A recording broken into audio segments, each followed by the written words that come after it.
So I will do the just basic housekeeping. Okay. And then you will take it from there.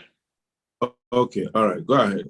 Yes, ladies and gentlemen, welcome to this series of town hall meeting organized by Rebuild Nigeria Initiative organized by Rebuild Nigeria Initiative, supported by a number of partners. This series is Peace Dialogue for Nigeria. We are on the second of it. Just before I hand the floor over to the president of Rebuild Nigeria Initiative, Pastor Itua Ighodalo, I just want to take you in a few seconds through the basic housekeeping.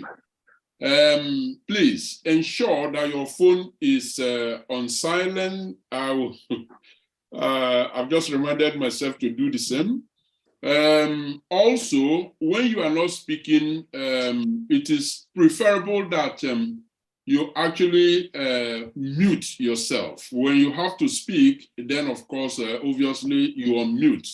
There will be a need for that, in terms of muting yourself during the last half hour of the event, because that is when the interactive section kicks in. For the rest, I just want to wish us happy deliberation, happy dialogue. And once more, thank you for making the time to join us. We are hoping to make this worth your time.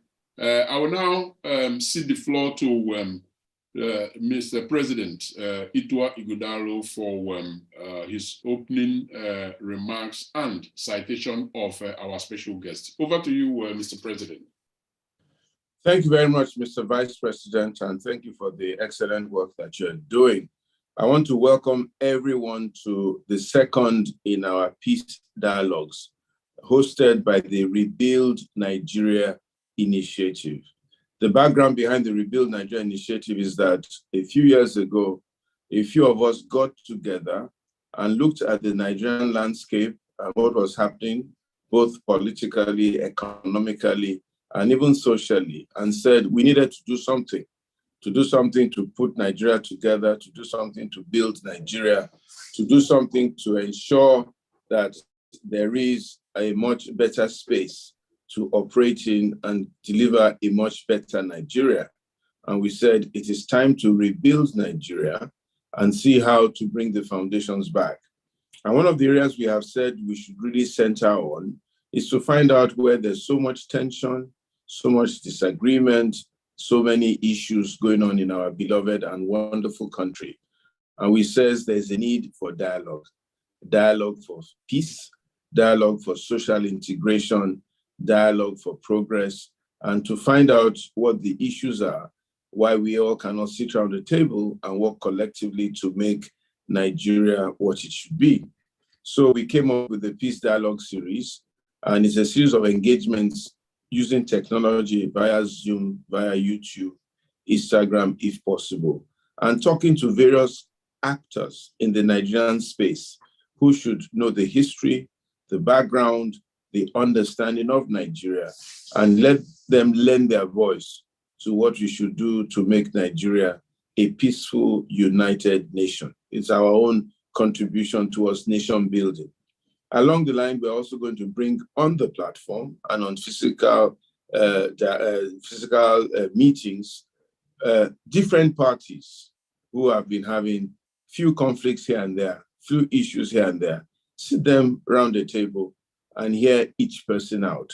And hopefully with that, we'll be able to make a contribution towards uniting Nigeria, bringing about peace.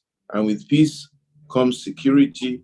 With security comes economic activity. With economic activity, definitely comes progress. So we have today a very, very distinguished Nigerian who has operated both in the local space and also in the international space, who has an understanding of the requirements that will make a nation progress, have peace, and have even security.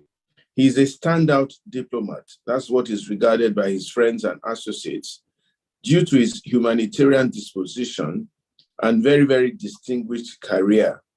He was Nigeria's ambassador to Switzerland and permanent representative to the United Nations offices in Geneva between 2004 and 2007.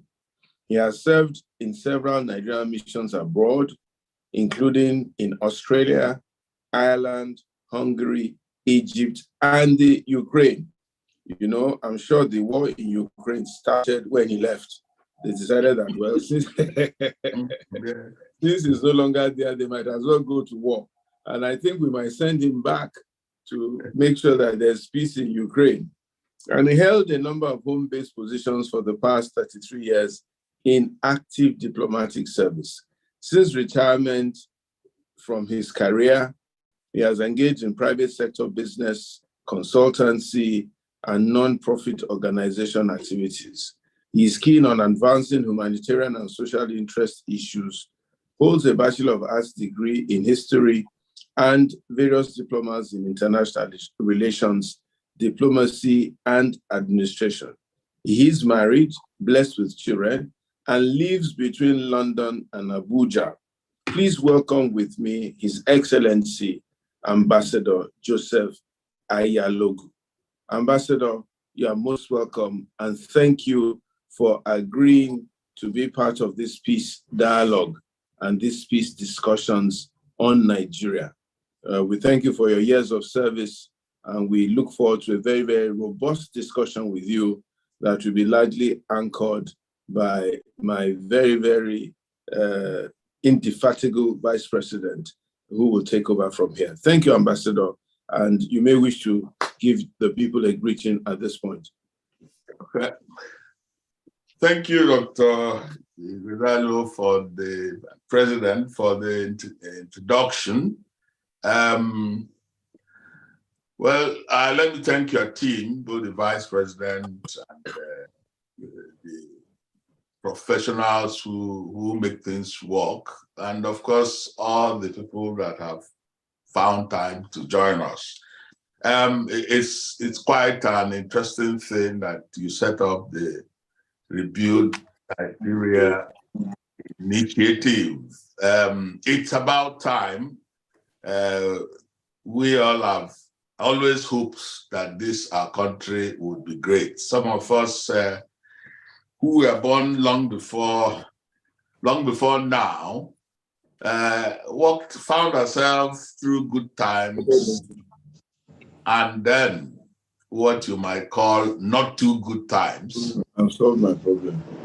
Which is where we are now. But we still have the nostalgia that we'll rise up from whatever doldrum we found ourselves and grow up and join the Committee of Nations the way we were perceived of when we became Nigeria, that is an independent country, state. So I'll thank you again for this initiative. My topic deals with not exactly diplomacy, but multilateralism, which is an element of diplomacy anyway, and how it would impact politics and peace, the Nigerian story.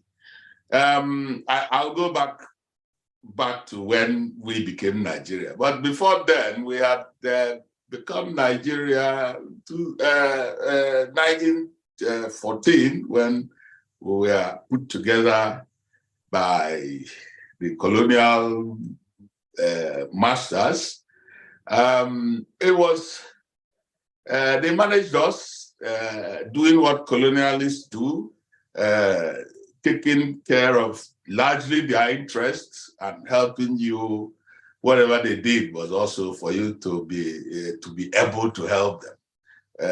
So it was possible to manage the administration of the whole landmass that was northern and southern Nigeria, and it became one. But gradually the process of decolonization began.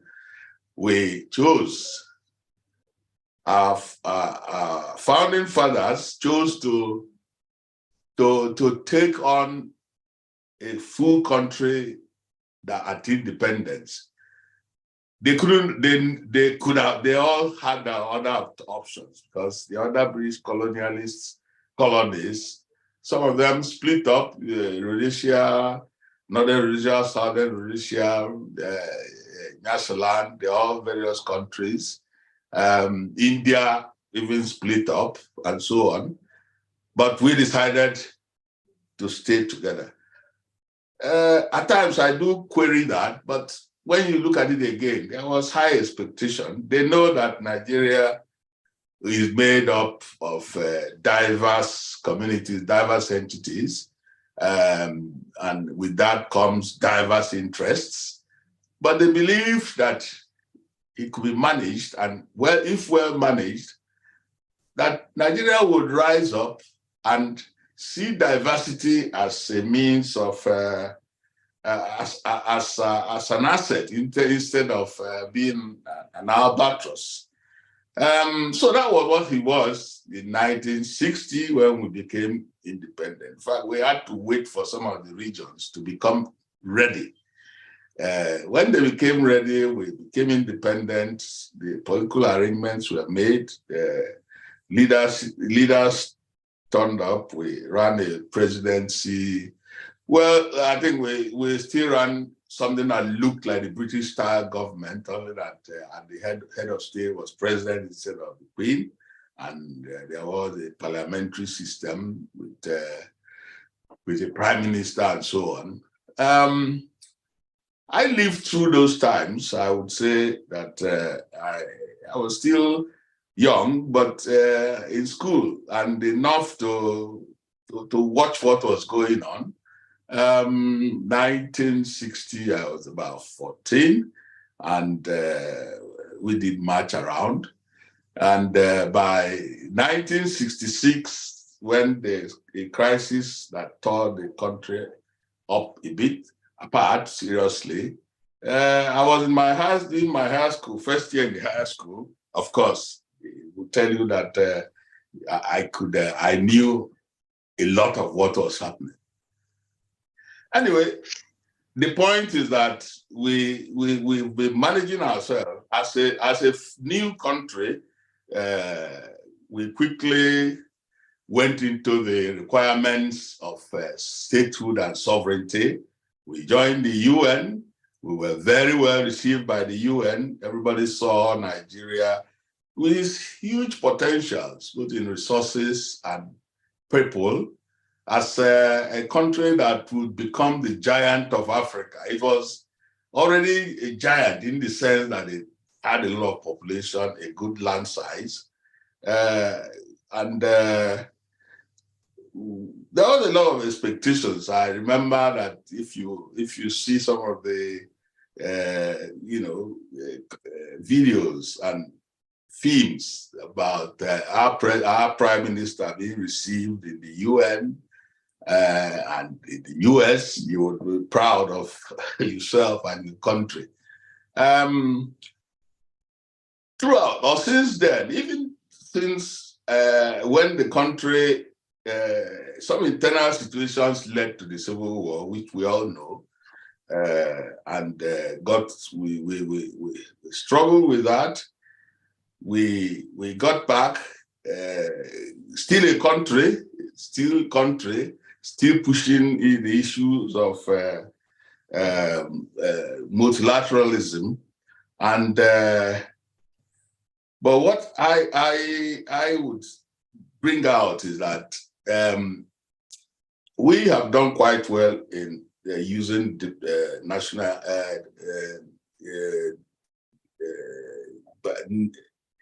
not bilateralism, of course, bilateralism and multilateralism in advancing the strength of Nigeria. If you check our records, we are very keen in the UN system, peacekeeping, both in Congo, in the various areas where we had attended peacekeeping rose, and Nigeria has always excelled. So, if you take the sequences, there was from after the war up to quite recently, even at the UN level, we were still doing quite well in projecting the image of a big, strong country at the multilateral level. At the UN system, multilateral level. Even within the Africa context, we played very significant roles. We helped in the process of decolonization, helped in the process of ending apartheid, helped in the process of, even at the initial state of Pan-Africanism, when Zik and Nkrumah and the Ethiopian king, set up, were setting up the AU. So it's been like that. Now, talking of multilateralism at the African level. But even at the sub-regional level, we also have done exceptionally well, realizing that the peace in the region, in the sub-region, was critical to our very existence. The Nigerian leaders of the time put their best foot forward in dealing with the sub-regional issues that could undermine the peace of the sub-region. I'm now referring to our activities in Liberia, in Sierra Leone,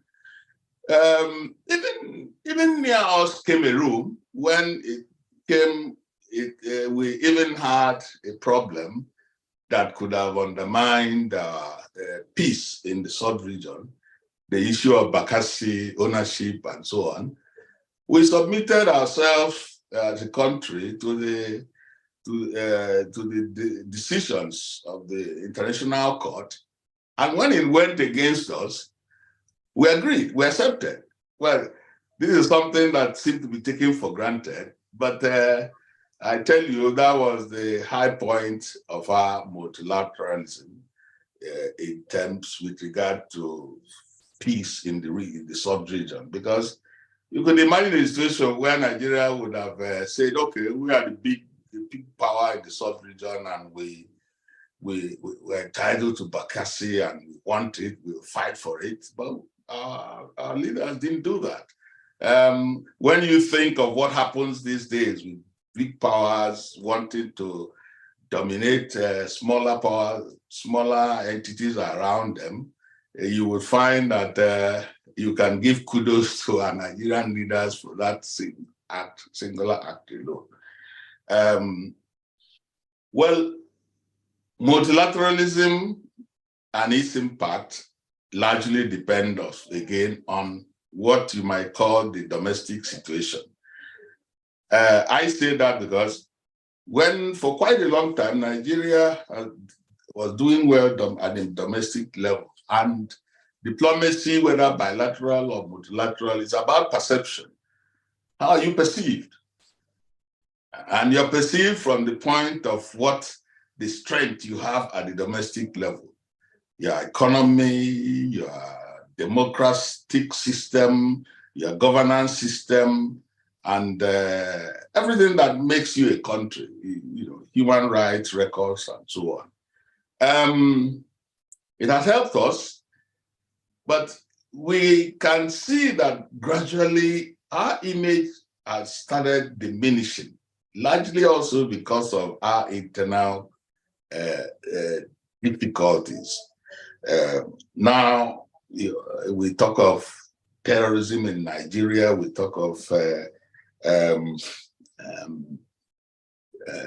armed robbery, we talk of low GDP, we talk of so many things that tend to denigrate the greatness of our great country. So I would also link that to the gradual decline of our image. It's not entirely declined, really. We are still held in high respect, but we ought to be higher. We ought to be the first country to put into consideration when you are talking of African issues or even global issues. And there are instances when we have not come up to scratch. People can ask what has been our role in the African continental free trade situation and things like that. But these are just some of the areas which I think we are still there's still a gap, and that gap has arisen because of the perception then of our image as a country. Even the issue of BRICS, the economic grouping that Brazil, Russia, India, China, and South Africa. Some people think that Nigeria would have been there as the giant of Africa, but we are not there yet.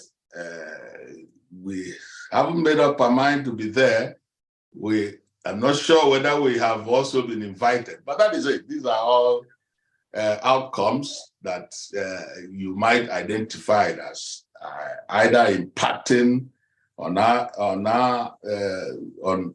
peace at the domestic level, or an outcome of what is the situation in country. So as we progress, I think we would make some more comments on some of the specific issues, but I think I'll conclude, or rather wrap up this level comment with the saying that Nigeria is potentially a great country, or should be, and but Nigeria is expected to play a big power role, and we cannot avoid doing so. And if our domestic policies, our domestic situation has now become an impediment, then we have to really begin to address it. And probably that is where this issue of Rebuild Nigeria initiative comes in, because you can't be a big Nigeria if you don't have peace within Nigeria. And to have peace, you have to actively seek peace. Peace is an important ingredient that have always been sought by humans since the beginning of time. I made a joke sometime that since Lucifer was driven from heaven for causing trouble, peace has always become an illusion. Still an important ingredient for human human existence, but it becomes difficult because of the vicissitude and the various dispositions of mankind. And so one must actively, a country like Nigeria must actively seek peace. We can't take peace for granted. And the element of getting peace would, of course, depend on the architecture you have for peace. In the Nigerian situation, I would say that the architecture for peace was to set up a federal system, a true federal system with regional governments, regional administration. But we know what happened. 1966, the army came. They found it convenient to collapse the system and set up a government of national unity. May have been convenient at that time, but has it helped us much? Has it advanced that kind of search for peace that was supposed to or is supposed to be part of the ingredient to manage our diversity so that we can achieve our status as a great nation, so that diversity does not become an encumbrance, but is something that supports, something that is an outcome of peace and is also supported by peace. So I would make that point. Thank you. Yeah. Thank you. Thank you so very much, Your Excellency, for that poignant introductory remarks that essentially tore open, albeit in summary form, the essence of this interaction today. My role will essentially be to zero in on a number of the points that you had made, some more in substantial form than the other, so that you could expatiate a little bit more on those. And that will begin with peace architecture on the one hand, and peace infrastructure on the other hand. So you are looking at a macro level peace arrangement vis-a-vis a micro level peace arrangement. As far as Nigeria is concerned, could you, give us your assessment of what the architecture for peace is in Nigeria, and what the actual infrastructure is, and how much they have helped or hurt peace in Nigeria? Yes, thank you. Well, when you talk of architecture for peace, the dictionary tells you that it is the basis for the existence of a relationship. In marriage, it is a marriage certificate and all the processes of wedding and commitments and all that.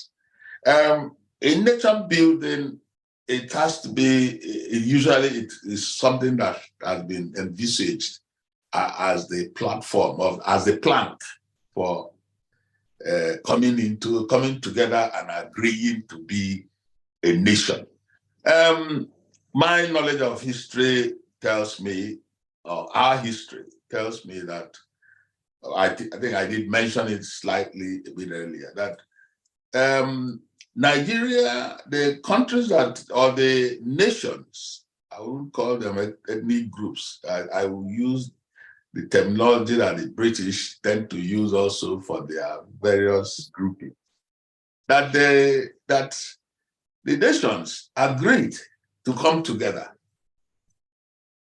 and form an alliance of people that are looking for the same objective. And people who have been together since 2014, since 1914, even though being together without necessarily they are agreeing, but they had lived like that and they were now getting used to themselves, that they wanted to stay together. Of course, we know again that many countries that were coupled up like that took decisions not to stay together, that they wanted to be separate. But Nigeria decided to stay together. And the plank, existential plank for that staying together is that we'll run a federal system, we'll run regional governments, each region will choose its ministers and even, our heads of sub-states, because in between 1960 and 65, we had governors general and so on, and then you had premier and ministers and all that. And so you could develop what you wanted to do within that region without being bothered too much about any distractions from the other region. Interactions, interregional reactions were, of course, guided at the federal level, based by existing laws of trade and interactions and so on. So it was what I would call it the basic architecture. Of course, the various infrastructures did the usual thing: ease of communication, respect for rule of law, respect for the human rights of individuals wherever they were, and so on. Regrettably or incidentally or fortunately, the structure that we agreed upon as the foundation, the architectural foundation for our nationhood, was disrupted before and during the war. And after the war, was never brought back again. What we have had, a little bit of tinkering here and there. We have the 1979 Constitution, we have the 1999 Constitution. But you could imagine if we had, after the army tenure, they say, okay, we take us back to the Republican Constitution, because that was the Constitution we started with. Because the Constitution wasn't actually the problem that led to the Civil War. It wasn't the problem. Yeah. But that didn't happen. So the army continued and in and out and so on.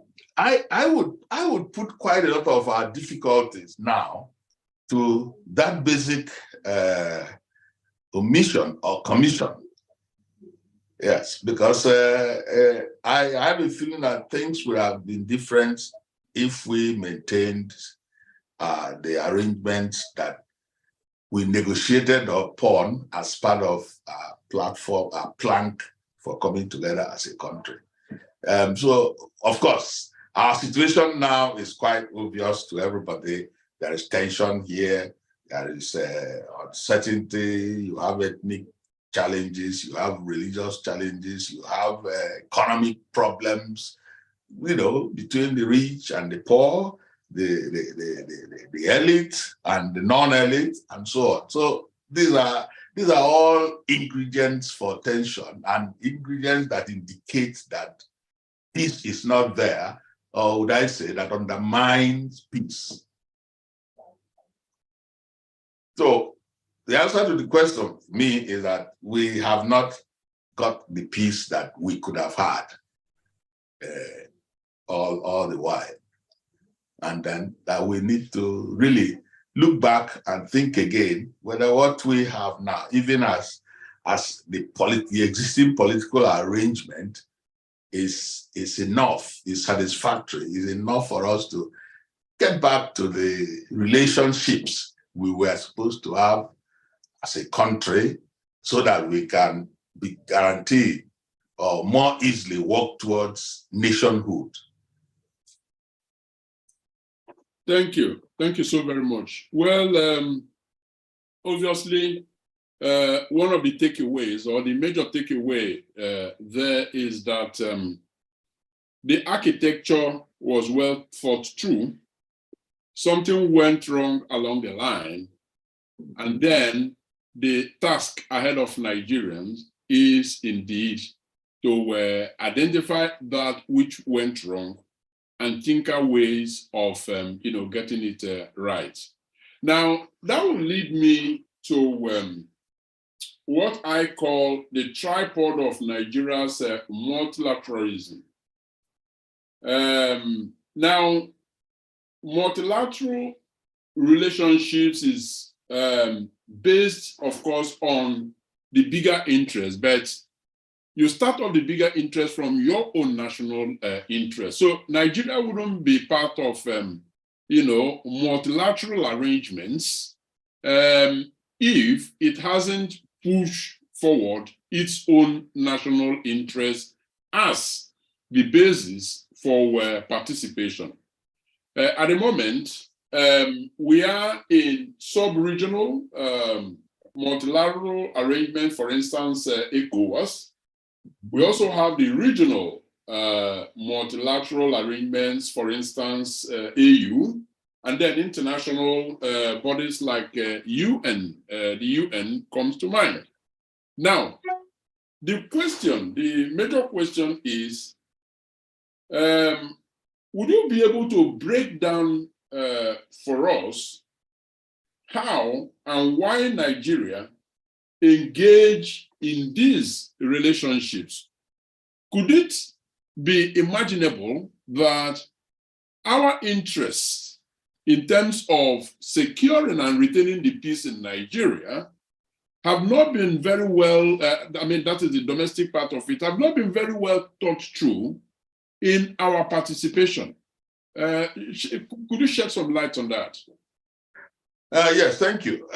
You know that as a sovereign country, 1960, we went into the various prerequisites of sovereignty with regard to multilateralism. First of all, we were admitted to the UN.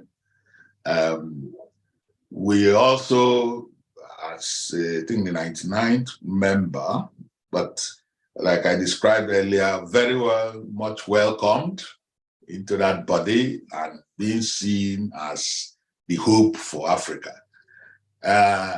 Again, we were part of setting up the OAU, Organization of African Union, and which was the Africa, the continental body that was supposed to manage relations within Africa. And again, we became members of the ECOWAS, which is the multilateral body that relates to our sub-regional needs. So I would say that, well, the way we went in was the normal thing we ought to have done. We couldn't have been a sovereign entity without being part of either the UN that had already been established, or the AU, the OAU, which became AU, that was to manage the regional interactions. And of course, the area that applies to us, proximity to us, that's the ECOWAS. I would say that we've done our best. We've done quite well in our interactions within within this tripod, both the global organization, the continental organization, and the sub-regional organization. I did touch on our various activities at various levels, and our niche appeared to have been more on peace, largely on peacekeeping and peace management, and it had worked. Both at the global, the sub-regional level, if I would repeat myself, we did what we did in both Liberia and Sierra Leone. You see,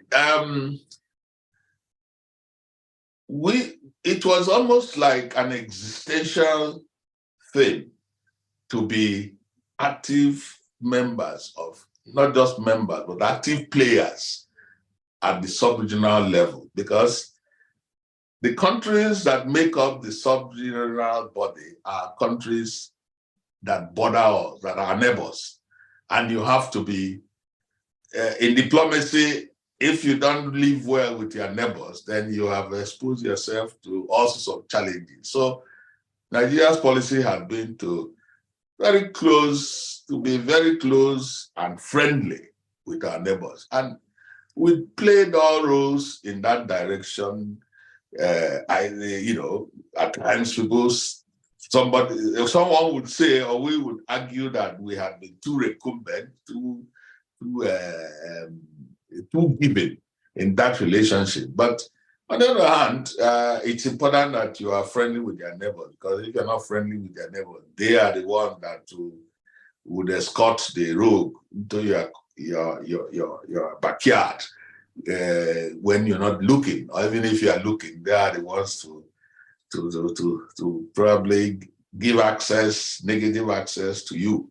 So that's that. We had cemented such relationships with either actively participating to stop political crisis in various countries that would have touched us, and also to support the economic, socioeconomic activities in those countries.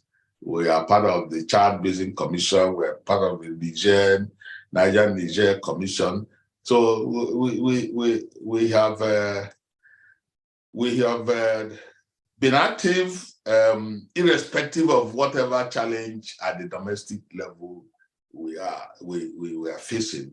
And I think that is still the trend. It has even become more acutely necessary that we maintain that policy at especially the sub-regional level, the ECOWAS level, because there are so many tendentious issues that are coming into our sub-region. You know, when Libya fell and Gaddafi, was put out. There were some tensions that arose from that, and that brought in a spate of movements of arms and armed militias and religious bigots, which presented a challenge to our country, to Nigeria. But see, that policy we had and how we pushed it had been helpful. Remember that even countries like Chad, like Niger, have been parties to our trying to deal with the Boko Haram challenges within the country, and so on. So we would definitely, we can't do less than we are doing. We have to sustain it, even at certain costs to us. But the important thing that it's critical to our national peace, because you're able to keep an eye on areas where that could become a platform for internal terrorism and external acts of aggression. Great. We will spend the next 15 minutes, trying to break things down to the specific Africa situation, and then, considering the role of Nigeria, both in the sub-region, but also in the broader Africa, and then, breaking it down to Nigeria itself. And I will go by, the point that you made a little earlier when you talked about the need to be at peace with your neighbor, because it is a prerequisite for peace within your own household, in this case, the Nigerian household. Now, one of the questions that such raises is, now, how come other multilateral arrangements, take for instance the EU, European Union, have managed to secure peace and sustain peace at least since the Second World War. Yet, in Africa, we do have the sub-regional group ECOWAS, and then you have the AU as a regional, multilateral arrangement. Yet, peace within those, individual countries, and then inter-country, peace conflict in Africa continues to elude Africa. What would you ascribe to that? Why is that the case? And how could that be a thing of the past? Well, let's look at it. Let's look at it from this way, two ways. Why is it that non-African groups like the EU, where else? Well, at least let's talk of the EU that we seem to be more used to, have been able to form themselves into a productive union, largely driving their economic needs. Since after the Second World War, I would say, well, they are a smaller group. The things that break them, separate them, are just not that many. Of course, you're talking of sovereign countries, sovereign nations, however small they are. Interactions are better. I don't know, perhaps I would say that they had also suffered so much from several wars. Not that Africa hasn't, but they have suffered more, and they tend to be actively trying to find out ways to solve problems. Yeah, because when you begin to take seriously, understand your problem, and then look for ways to solve them, you're almost likely to make significant success. And of course, after the Second World War, there was the support of another big power, the US, that provided Marshall Plan, and so on. So that would explain how they are doing as well as how they have done as well as they have, that we see, even though that periodically some countries will feel, oh, they're tired with this get together, and like Britain did, and they had their Brexit, even though they're also wondering whether that was a good decision. But that's their business. Africa is bigger in terms of territory, in terms of variety, in terms of basic infrastructure that you need to have so that you can interact better with the rest of the continent. The various groupings will interact better. And for quite some time,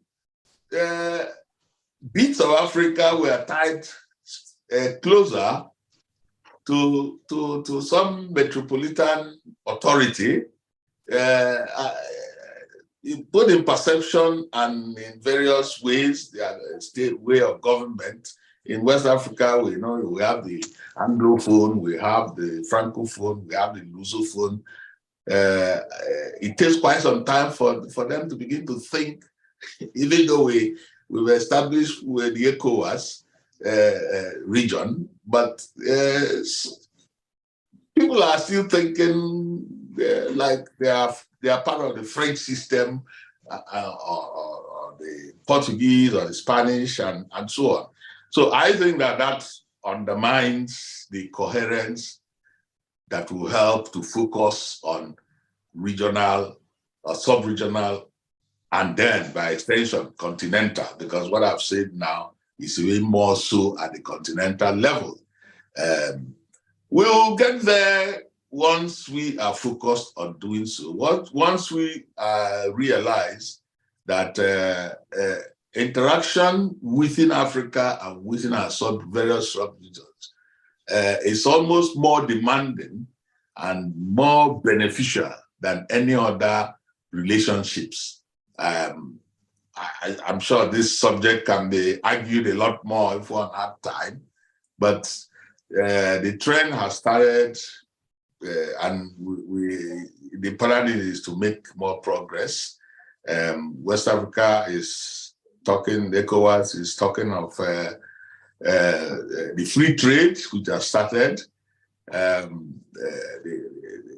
the currency union, which has also been mooted, but still being prepared. It's not that quite easy. It wasn't that easy for Europe.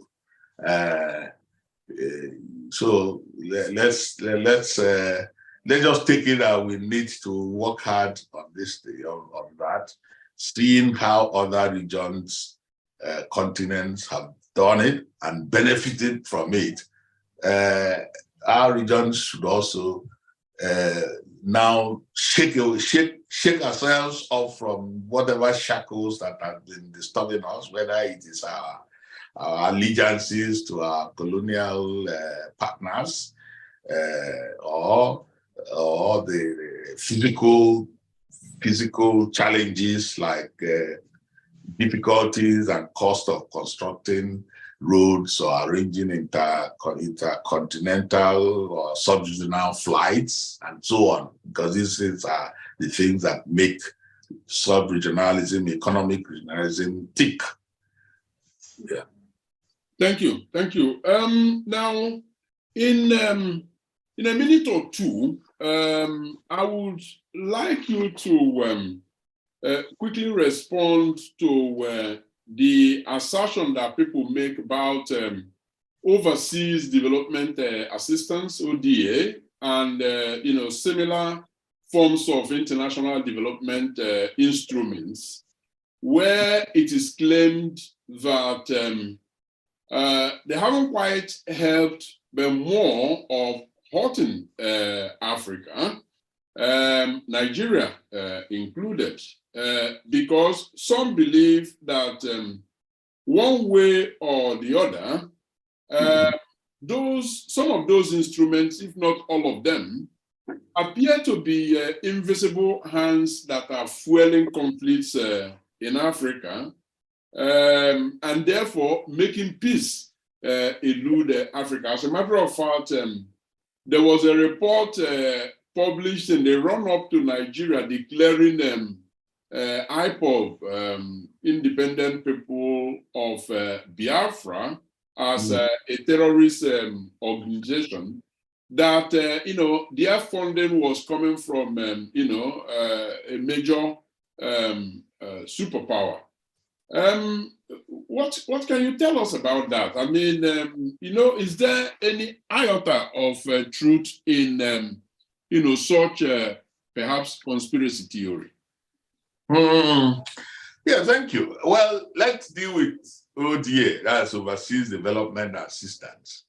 Now, these are mechanisms for supporting countries that are not that much endowed and that is perceived as needing that kind of support. It comes in all sorts of packages. At times it appears that you are getting a lot, but when you break it down, you may not have got as enough that, as much as you could even have got if you developed your domestic economy to the point that you make you're productive, you try to market your products, you make money instead of relying on assistance. Well, everybody can do with assistance, but it depends on, first of all, the seriousness and the genuineness of the person assisting you, and again, what is the person assisting you with? If an ODA is made available by the various agencies and somebody takes it and doesn't use it in development, and then you gradually become a debtor entity where without benefiting from that development assistance. When the Marshall Plan was rigged up for Europe by America, it was a form of development assistance, and it helped many of the European countries to move on, develop their industries, their capacities, infrastructure, and so on. So I think that's how ODA should be seen by us, or that people who receive it or people who look for it. It is something, an assistance to help you grow. But if you see it as something that you take, the elite or leadership take, and don't develop the existence, we can't turn around and say that oh, it is a problem, and that the problem is because the development assistance is that, well, is used as one way to control or to bring in terrorism. Sorry to butt in, but I was just wondering, what about the conditionalities? Because sometimes, always, as a matter of fact, these ODAs don't come without, conditionalities. What about, those conditionalities that are perceived, or let me just say experienced, to, be tying the hands of Nigeria in this instance, that, actual development doesn't take place. And, when people are economically stranded, they look for who to blame, and then those fuel conflicts and distorts the peace. What about those conditionalities?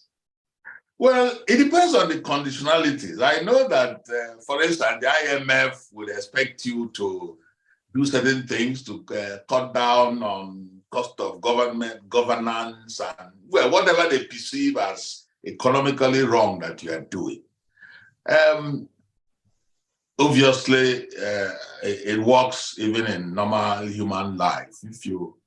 If you find yourself that you need to get assistance or borrow from somebody, and that person assesses your lifestyle and whatever you are doing wrong, and at times things that tells you, well, if I give you this is what you must do and what you must not do. It's up to you to accept or not. But I say that if we, if by any necessity that you begin to depend on the overseas direct assistance, let it be used for what it is meant for, your development. You are either raising your productivity or something. It's not for frivolities. And if you keep it that way, you'll get more respect from the people, the agencies that are even giving you these things. And at a point, you might be in a position to bluff them that you don't really, you don't need it anymore. But our mistake is to accept to take ODA, abuse and misuse ODA, and then blame the donors or the givers, whoever, for your problems, whereas some of the problems are, largely based on failure of good governance, failure of, critical economic activities that would raise you, put you in a place where you can stand and say, yes, you this is what you can produce, this is what you are doing. There's no free meal anywhere.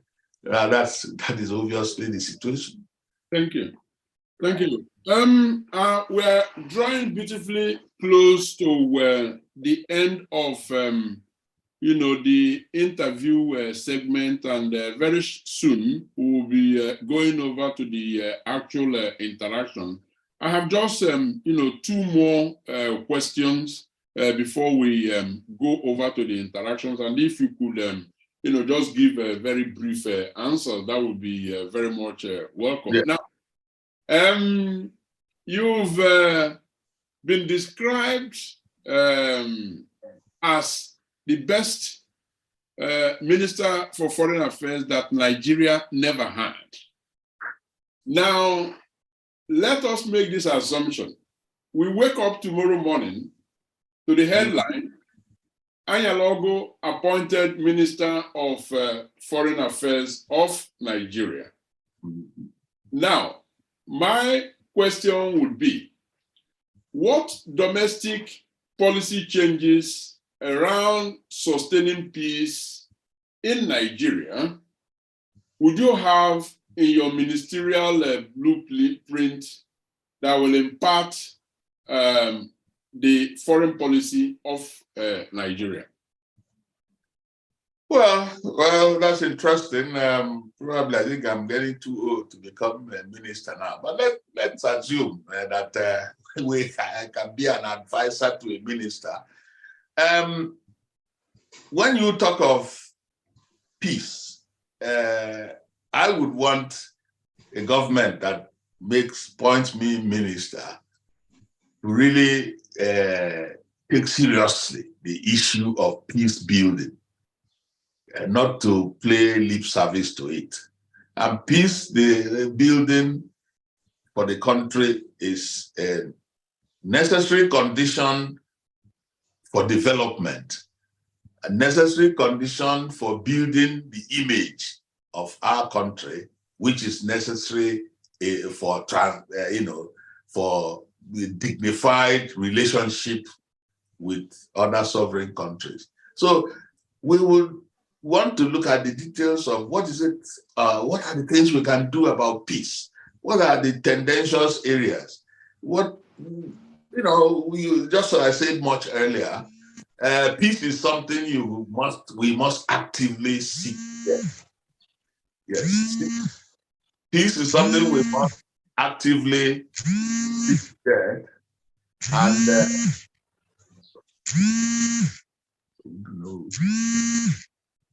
are we still online? Yes, sir. Online, but there is a disturbance somewhere. Yeah. Anyway, Right, please continue. Okay. So I would say that peace in Nigeria is very important. It's a very important ingredient for us to be able to develop the image of Nigeria we want to have, to be respected outside. That if we don't deal with the issues of peace, then let us just not worry too much if nobody regards us at the global level, so that all the issues that will support peace, will support interaction among the various divergent groups, I would actually insist that we now take them very seriously, contribute to them, make amends where we have failed in the past, and so on. That's fine. That's one thing with regard to peace. And I would want the diplomats that we have outside to actually bring back the dividends of diplomacy. It's quite easy to send out diplomats, pay for diplomatic missions, and at the end of the day, not even benefit from their experience in the countries you've sent them to. So how to make the diplomats actively find out what is it in the country where they are that's making them tick, especially the ones that tick. How can we learn from them and then change our challenges or ameliorate our challenges, especially towards peace building and development? Because it goes that way. And I used to say, let's download the dividends of democracy, get it available to the country so that everybody who will knowledgeable or interested to know, why is it that maybe Britain with composed of nations that have been quarreling, why are they together? How have they managed it for the past 300 years? And why is it a problem? What can we learn? The same thing with so many other countries. You go to Switzerland, you have the Swiss, you have the French, you have the Germans all working together to form good nations. What can we learn from them? Is it the way they don't even bother where the president comes in? Like in Switzerland, they have the rotating presidency. They have each minister is a potential president. Can we learn from that? Can we use it? And so on. There are good examples that we can use from here and there where we have missions. And these are the things which we would need to bring down and let the government know. Of course, it's important that as a minister, I would want to be at the center of decision making. Foreign ministers in most countries are either number 2, number 3, they are not that far from the cabinet that takes decisions. So that's it. Who knows? Thank you. Well, this is a dream, and we do hope that dream comes true. Now, that brings me to the final question of this segment. A rather sensitive one, I would say. The classification of IPOB as a terrorist organization, that's the Independent People of Biafra, has raised quite a bit of dust in Nigeria. If by any chance you become the president of Nigeria, would you declassify IPOB as a terrorist organization, and why? Well, yeah, I agree with you. It's quite tricky. But you know, IPOB is an outcome of some perception by a certain group that they are marginalized, that they, whatever, they are marginalized, and therefore they would seek to reactivate a dead situation, a situation that actually came up just by chance. I mean, before the Civil War, nobody was talking of Biafra. We were all talking of our regional arrangements and how to develop within the concept of the federal system that we signed up on when we became independent. But the situations led, and we had our Biafra. Some people still have just the idea that, oh, if you can't do well within Nigeria, then perhaps the political system should have let them then get out from the entity called Nigeria. Of course, getting out doesn't mean carrying anything out. You just there, you still be relating with other parts of Nigeria. But that is it. Of course, incidentally, again, the people who run the IPOB are, a lot of them are people who were born after the Civil War, or were babies during the Civil War, and so on. Anyway, as we have said earlier, that we need to work hard at peace building in the country. Let's forget our various positioning and postulations and grandstanding. We need to work hard at peace, and peace building would require, you need to have something, giving up some of your earlier positions or earlier conceptions of who you are, and think about the generality of the people who make up Nigeria. In that context, it may be one of the steps to declassify IPOB and any other terrorist group and begin to actively work with them, find out what their problems are. And by the time you're talking with them, you would probably come up with solutions, because they would have become part of the engagement. And once you make them part of the engagement, you are able to find out somehow you can relate with them. It's been done before. Yar'Adua, when he came, there was we had the Niger Delta agitation. It's very strong, very damaging. He managed to apply his good nature, and somehow we started talking, and some arrangements were made, which we are still benefiting now. We don't have the Niger Delta groups blocking anything or threatening anybody. So from that point of view, it makes sense, of course, for any head of state to say, okay, let's deterrorize this group and give it the benefit of the doubt, at least as a start. Yeah, why not? Thank you. Thank you, Your Excellency. Ladies and gentlemen, we have come to what I consider the high point of this whole affair, and that is when the audience have the opportunity to interact with Ambassador Joseph Anyalogo. I already have seen at least one question here, which I will begin with. And as the ambassador provides his brief response to the question, please indicate by digitally raising your hands or actually typing out a message on the chat box, and then we will identify you, and then you can ask your question. Now, the question here, and I'm just going to read it out, is, as the giant of Africa, why wait to be invited? Why not invite yourself in a diplomatic manner, in a diplomatic style, by showing that we have the capacity to lead?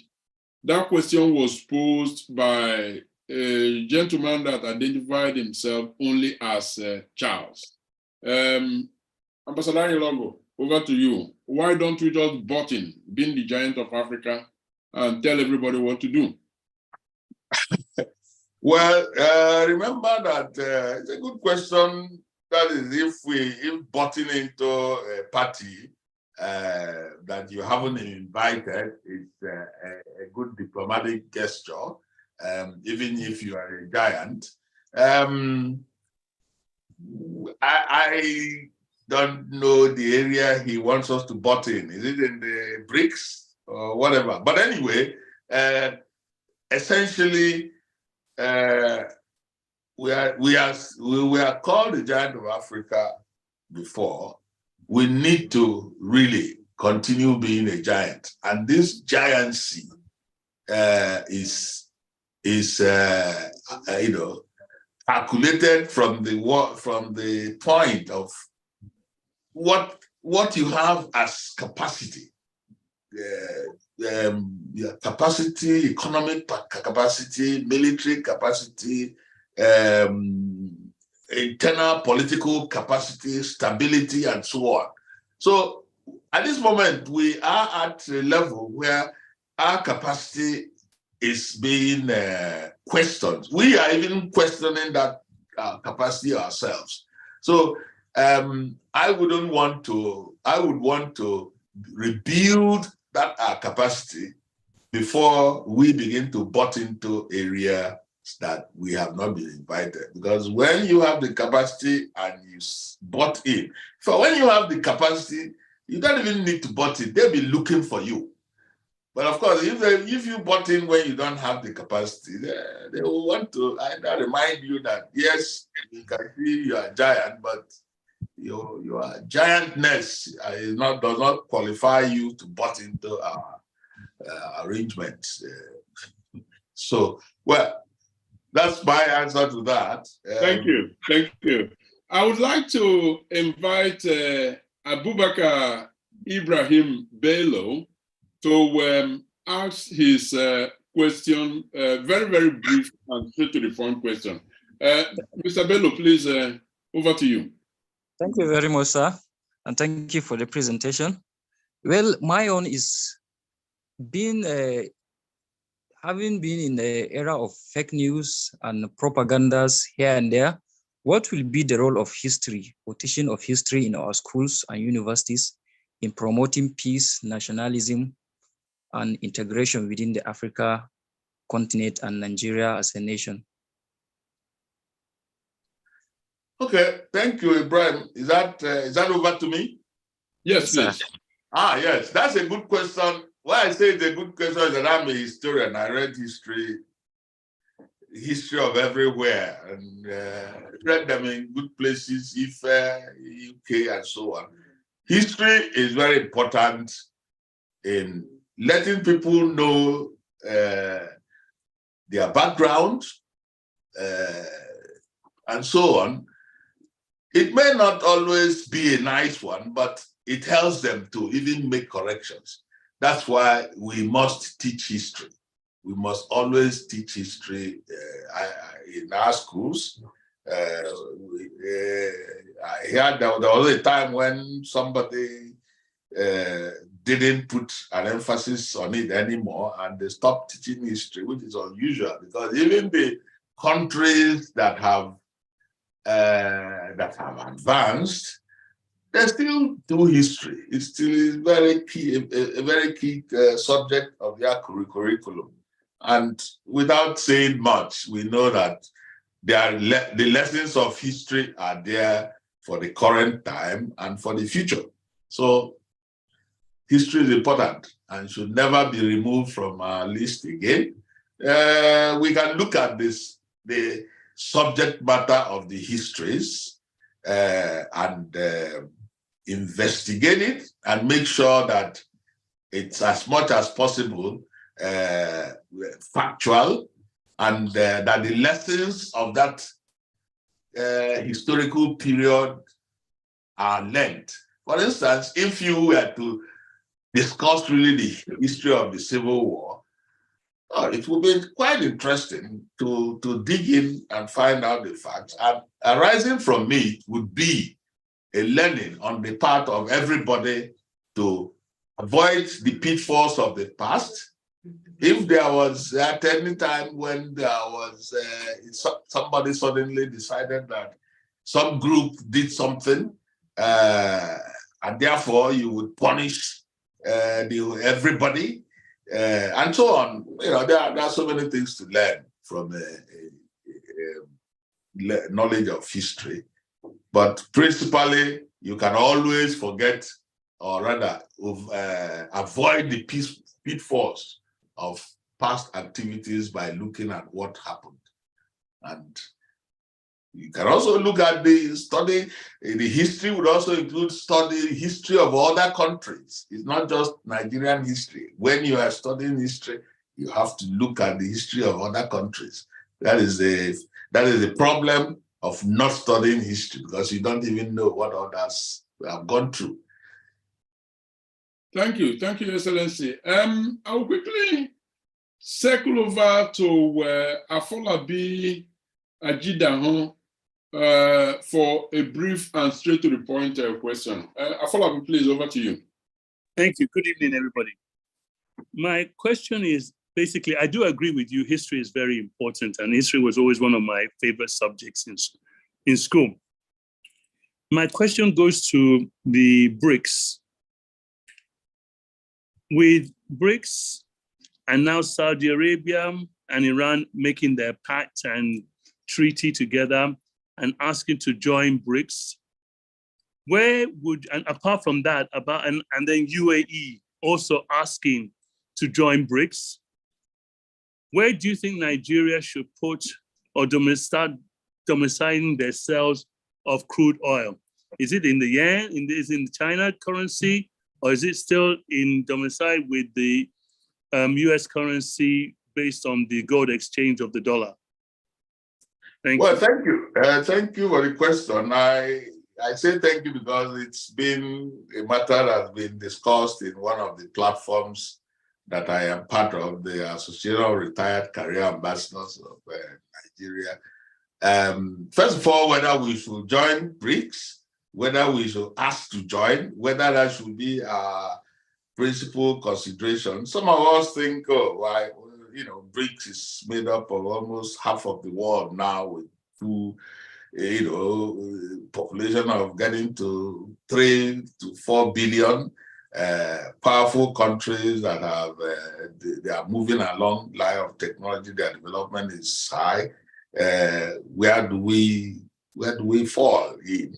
Shouldn't we concentrate on building ourselves up again, rebuilding Nigeria so that we can actually bring something to the table so that we can take something from the BRICS table?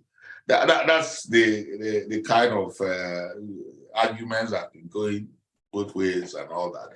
But again, what you have raised about what currency can be used, the question is again, you are not likely to use the Naira currency. It's not going to replace, or just as you have the euro serving the European countries. So it's more likely to be that one of the big powers in that BRICS, either China or Russia, would want its currency to be the adopted currency. To what use?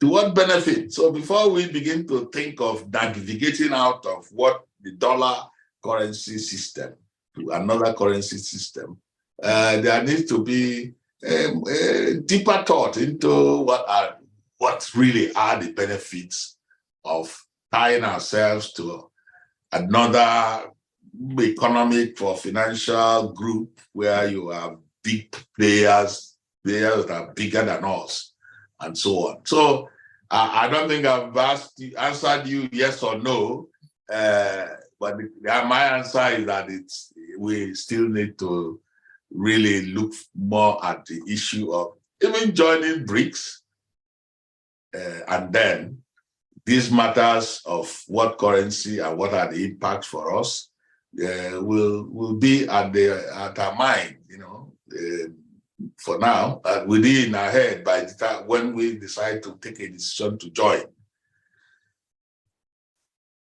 Thank you, Your Excellency.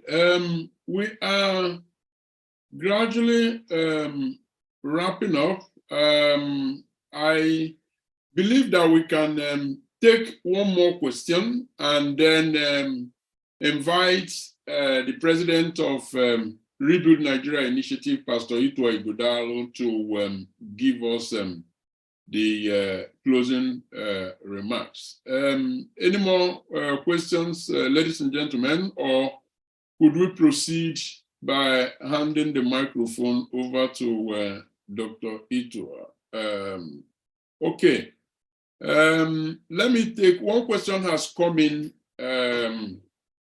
digitally, and it is from Francis Ogwebunam. And Francis, let me simply read out. We talk a lot of the place of Nigeria in Africa vis-a-vis the world. Are such aspirations not premature? And then he went further to say, wouldn't it be a more realistic approach to first and foremost forge that peace in Nigeria and amongst the various ethnic groups in the country? I hope you got that, Your Excellency. Yeah, yes, I got that, and I agree with him that we can't actually even make an impact in Africa, a serious impact in Africa and the world without resolving issues that undermine internal peace. Whether you will need to stop interactions with the global community and wait until you have sorted yourself out, or you do that simultaneously, is a decision to make. But I would say in principle that it's important that we deal with our peace challenges, development challenges, institutional challenges, so that when we step out, or when we are talking with authority. You won't step out and be trying to resolve peace challenges in some other country. When are they in your backyard, you almost cracked up. So I agree with Francis from that point. But I think the best thing, that's what we should have been doing all along anyway. And that was what we were doing till we began facing challenges that were not addressed. So going forward, we will make a lot more effort, a lot more contribution towards internal peace. By the time we do that and really make progress, finding our feet at the global platform, the African platform, will just be a normal thing. In fact, everybody will be looking for us, just as they were looking for us when we were sorting out apartheid or decolonization in the continent. So that's how it would be. Thank you. Thank you so very much, Ambassador Anyelogo. At this point, I will like to invite the president of Rebuild Nigeria Initiative to give us some closing remarks. Pastor Ito Agodaro, over to you, please.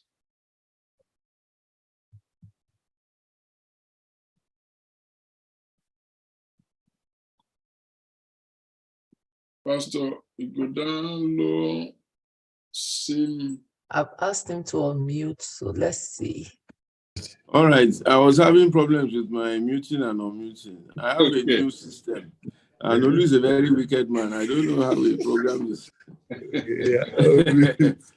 have a guy here called Olu.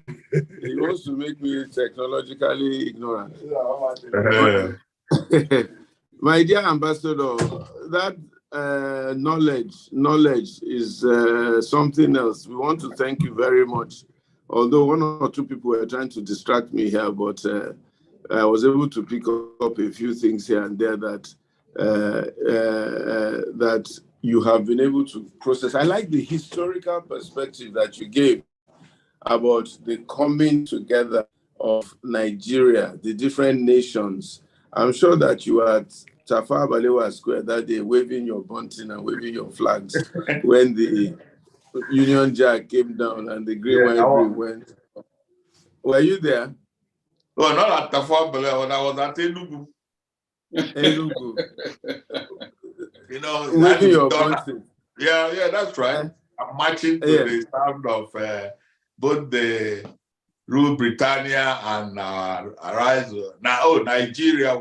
Nigeria, we hailed it. Nigeria, we hailed it. That's the original. Yes. Yes. And the bringing together of these nations. Also, your conversation about the split up of Southern Rhodesia, Northern Rhodesia, Pakistan, and India, and that we all agreed to come together under certain terms and agreements, and those terms seems to have been not kept. Let me just ask you a question before we round up. What was the role of the military in this situation we found ourselves in? And those terms of our union not having been kept. And here we are today, 36 states, 6 zones, and all manners of things. What can Nigeria do to sort of go forward and bring about peace and bring about a resolution of all the differences that now seem really ingrained in our psyche? Any thoughts on that? Well, the role of the military, of course, we know the role of the military when they seized power. As certain things were developing in one of the regions, and especially as the politicking was going on. Incidentally, before then, the military were largely in the background. A lot of us didn't see any. You probably didn't have any soldier in your family. Well, you didn't see them, you know. But out of the so there wasn't any consultation, and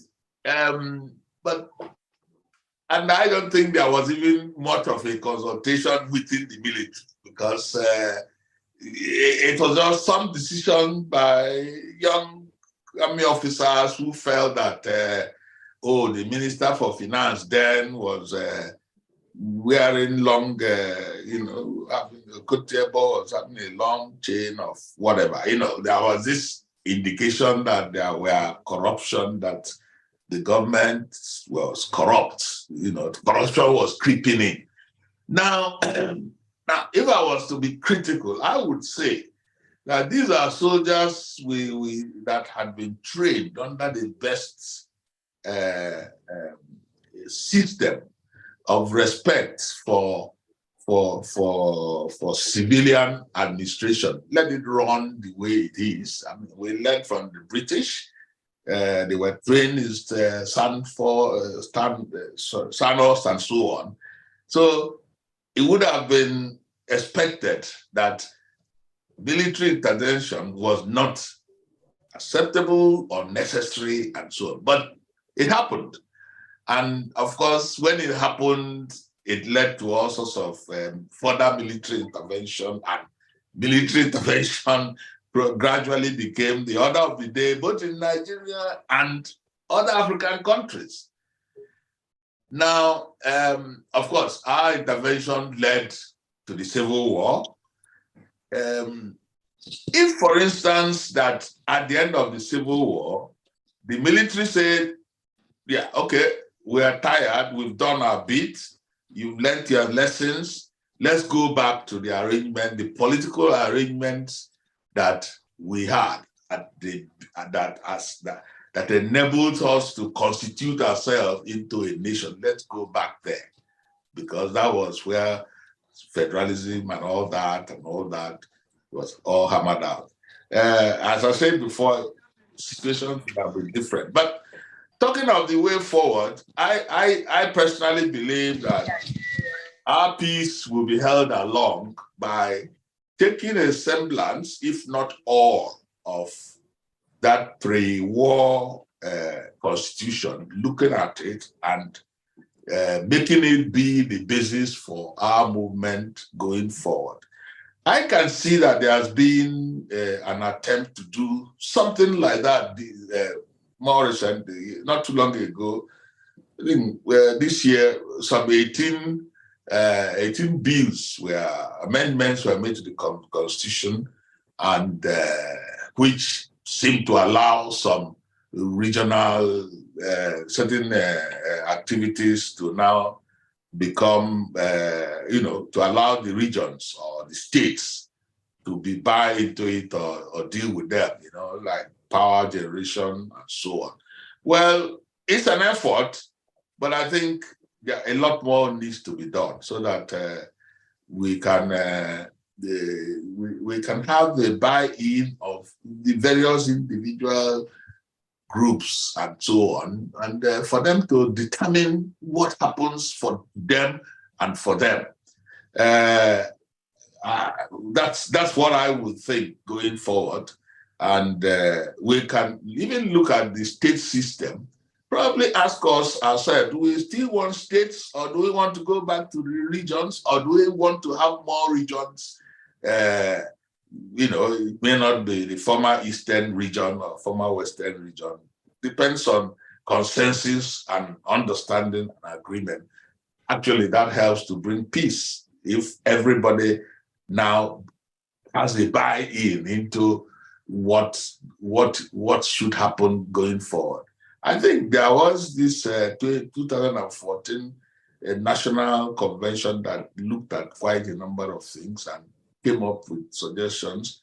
Unfortunately, those things were just packed away once the new government came. But perhaps that shouldn't have been the way to treat that effort. Maybe we'll still keep going back to that. So that is it. Thank you very much. My job now is just to close us out of this meeting and to really, really thank you for your time, your wealth of experience, and the energy and the effort you put into this discourse. Let me let you know that we will be calling on you again when we have some very incisive things to do, and maybe be asking you to lead one or two of the interventions that we're also thinking about, and to send our kind regards to your family and to all the members of your constituency. But there's a question that is really plaguing my mind, and I am really wondering whether I should ask you or not, or allow you to plead the Fifth Amendment. But with my VP's permission, and if you just answer us in 1 minute with closing remarks, what really, because I think this is well up your alley. What really is the role of our former colonial masters, their American cousins, and the international community in peace in Nigeria and in resolving whatever issues we may be having in Nigeria? How much role or how much influence do they have? What really are they doing? What really is their thinking? You should know, because you've been whining and dining with them to some extent. Well, that's a good question, because I know that a lot of them have been accused of problems. Well, let's put it this way. They were colonial, well, let me use the word masters. They knew there was a reason for their colonization when they decided in 1884 to split up territories in Africa. It was for an economic purpose, and of course, part of being big is having territories where you source materials for their growth. Of course, gradually that stopped being psychedelic in the terms of the way to go. Colonization started, or decolonization started, getting up to where we got to independence and so on. We even pushed it further to manage things like apartheid and so on. But I can agree that their interest in their colonies, mentally, they still like the idea that they can have a place where they sell their goods, pick up some new raw materials, and it happens that Africa seems to be turning up with new materials, the ones that it's important for you to do your food. I've even had one now that is called Californium. All sorts of things come up in Africa. So they just can't forget us or leave us. But and in the past, they had played almost direct roles that appeared to be negative. We're still worrying what was the role of Britain in the Nigerian situation. Some people feel that negative advice that the British gave the generals then, who were young fellows, did not help to stop the war or prevent the war. Instead, it went on to exacerbate the situation. But having said all that, I think we've come of age to know when people are giving us bad advice. That is the point. And let me tell you, all those countries were colonized. Britain was colonized, America was colonized, but they broke away from the shackles of colonization and asserted themselves. So that's what we must do. Yes, that's why if we allow ourselves to check the histories of all those people, we see that they weren't that so much well off. They were colonies of Britain, or they were colonies of Rome. Greece. Yeah, or Greece, or even Spain, Portugal. All of them were colonial masters. So for me, and I think I will leave that advice for the country. Let's be smart, because we have shown that intellectually we can be smart. And we have picked up models of ideas. People go out in the world and do well in the system where they find themselves, whatever also rules. So this is the time we now have to be able to have peace in our country, work for peace and get it, deploy our resources to our development, physical, mental, economic development, so that we can match anybody who is coming with some negative imposition or advice to us. You tell them, no, we don't want it that way. This is the way we want it. So I think that's what I can see of the of the situation. Thank you, Your Excellency. Thank you very much, sir. That was masterful. God will bless you and God will strengthen you. I think one of the takeaways for me is that let's break out of the shackles of colonization and move towards peace. Thank you so much, sir. God bless you. VP Collins, thank you again for all the time, the effort, the energy. Jumoke, thank you for all your backroom work and your attention and your prayers to make this successful. And of course, I need to thank Olu Victor too and all the others, Lara and people like that in the back room. God bless you all. Have a good evening. Have a wonderful weekend. Thank you. Thank you. Thank you. Thank you, everybody. Please allow me to announce that in 2 weeks' time, specifically on the 23rd, I believe, or Friday, the 23rd of June, our next session will hold the same time of 5 p.m. Nigeria, 6 p.m. Central European time. We will be discussing the issue of economic empowerment of young people, of the youth of Nigeria, vis-a-vis securing peace and retaining peace. We will use the case of Anambra State as an example of some youth empowerment activities that are aimed at disrupting some elements that disturb the peace in the country, and to see the extent to which such pilots could be replicated in other parts of Nigeria where we are experiencing some conflicts. So look out for it in terms of who will be the special guests, and mark it down on your agenda. Friday, 23rd of June is the next session. Thank you, everyone. Thank you. And yes.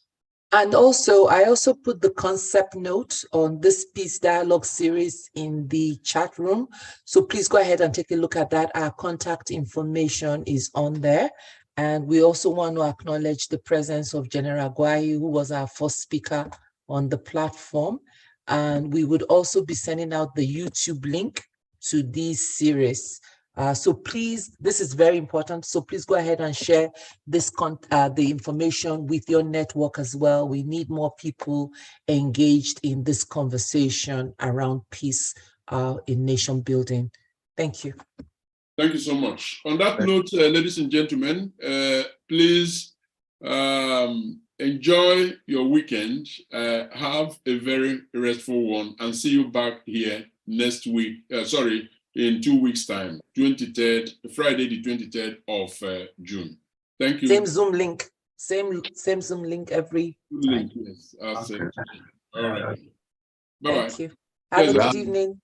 Have a good weekend. Bye. Thank you. Bye. Thank you for joining us. Thank you, Ambassador. Really appreciate your time. Thank you, Jumoke. Right. Right.